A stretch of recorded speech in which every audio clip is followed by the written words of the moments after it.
आजकल आपने ये जुमला बड़ा सुना होगा कि अक्सर जो सास साहिबा होती हैं वो अपनी बहू को ये कह रही होती हैं, या अपनी फैमिलीज़ में जब इंट्रोड्यूस कराती हैं तो ये कहती हैं कि ये मेरी बहू नहीं, ये मेरी बेटी है। तो क्या वो एक्चुअली उनको बेटी समझती हैं? क्या लगता है आपको? टेक्निकली बेटी है भी तो नहीं ना, और ये कहना भी नहीं सही है।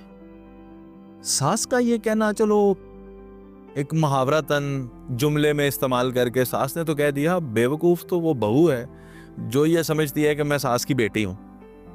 आप सास की बेटी नहीं है, आप अपनी माँ की बेटी हैं। आपने फर्क समझना है। माँ का जो रिश्ता है, अल्लाह ने भी अपनी मोहब्बत को अगर समझाने की कोशिश की है तो माँ के रिश्ते से कि मैं 70 माओ जितना प्यार करता हूं। आप मेरी बात समझ रही हैं? इसका मतलब है कि माँ के प्यार के अंदर ना कोई शक, कोई शुबा नहीं आ सकता।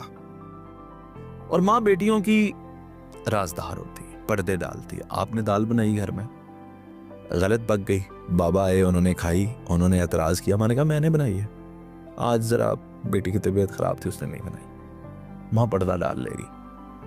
और सास क्या करेगी इसी सिनेरियो के अंदर? सास कहेगी उन्हें नवे नवे तरीके ना बना दिया ने, असी तो बनाई सी कदे नहीं सी सड़ी, ये ना को नहीं सड़ती। सास नहीं आपका पर्दा डालेगी, नॉट इन एवरी केस, लेकिन ज्यादातर तो यही होगा। फिर देखिए, क्योंकि आप उसकी बहू हैं, आपने ये देखना है कि कहीं कोई कमी बाकी ना रह जाए। वो किस तरह?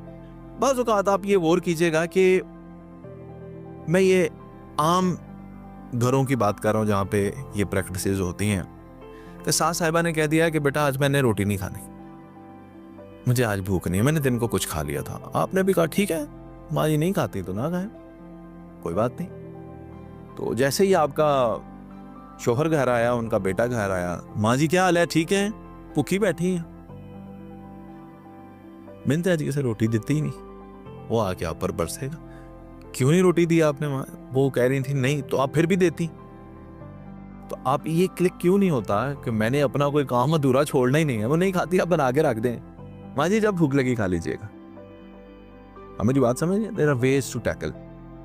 तो सास जो है वो ये क्लियरली ये बात तय है कि वो माँ नहीं होती। और बाज़ औक़ात जब सास माँ बन जाती है तो ऐसे रिश्ते, इस कमेंट सेक्शन में मैं उन बेटियों से, उन माओं से गुजारिश करूंगा, टाइप करके अपनी कहानी थोड़ी सी ज़रूर बताइएगा ताकि बेटियों को मोटिवेशन मिल सके कि फिर वो अपनी माँ से भी आगे का रिश्ता बन जाता।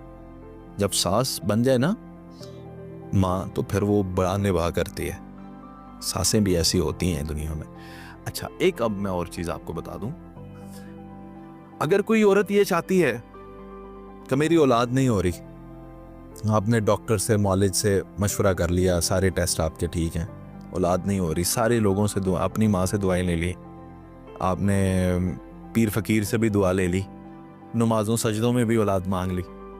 अब मेरा मशवरा ये है कि आप एक दफ़ा अपनी सास से दुआ लेकर देखें। आप पूछे हाँ साहब इसमें क्या लॉजिक है जी, सास से क्यों दुआ लें? सास कोई पीर है, सास कोई फकीर है?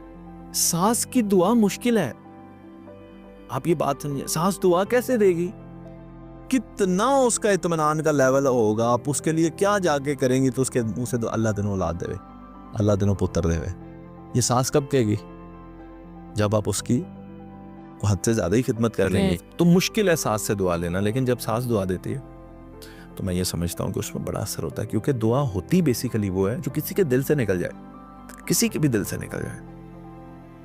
रिवायतन ये कह देना कि अल्लाह आपके रिस्क में बरकत है, मैं आपसे मिला हूँ, मैंने आपको दुआ दी, आप जाएंगे मैं आपको दुआ दूंगा। रिवायतन अल्लाह ये भी सुनता है, ऐसा नहीं है, अल्लाह तो बहुत करीब होकर सुनता है, लेकिन आपका कुछ ऐसा कर देना जो मेरे दिल से दुआ निकले आपकी गैर मौजूदगी में, कि अल्लाह इनके लिए ये वाले मामलात का, तो सोचें बारी ताला कितने गौर से सुनेंगे। तो ये बात है, सास जो है वो बड़ा एक यूनिक रिश्ता है। औरत का एक्सपीरियंस नहीं होता, औरत ने माँ देखी होती है, बहन देखी होती है, चची, मुमानी, ये सारे रिश्ते तो उसने फुफियाँ देखी होती हैं, मासियाँ देखी होती हैं, लेकिन उसने सास नहीं देखी होती। सो बेसिकली आप ये कह रहे हैं कि ये फैमिली ससुराल में पॉलिटिक्स होती है और ये एक सास की पॉलिटिकल काइंड ऑफ स्टेटमेंट होती है कि मैं तुम्हारी माँ हूँ। सियासी बयान, हाँ ठीक है, कह सकते, फैमिली पॉलिटिक्स। हाँ जी। तो आपको कौन सी जरूरत पड़ी हुई है उसको शनाख्ती कार्ड पर लिखवाना है नहीं ये वाकई मेरी माँ है? सास को सास ही समझा जाए तो बेहतर।